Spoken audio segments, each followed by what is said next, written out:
chúng ta cùng vui cười. Thời gian ta bên nhau chỉ đợi lấy em về làm dâu.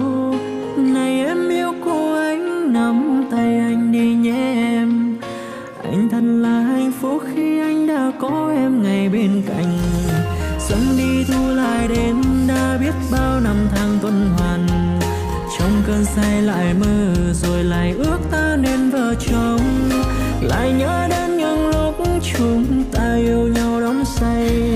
Lại nhớ về câu hứa em ơi đừng bao giờ đổi thay.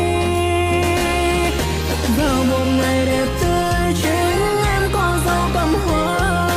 Anh giang tay ôm lấy đưa em vào trong cuộc đời anh.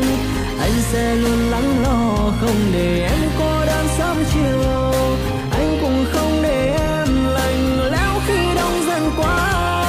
Nhìn nụ cười của em trái tim anh sao đông say.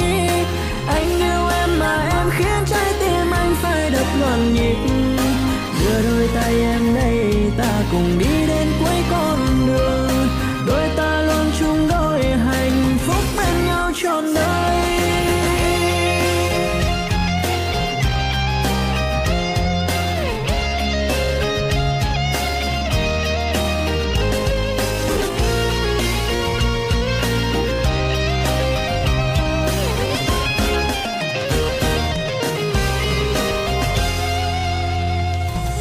Xuân đi thu lại đến, đã biết bao năm tháng tuần hoàn. Trong cơn say lại mơ rồi lại ước ta nên vợ chồng.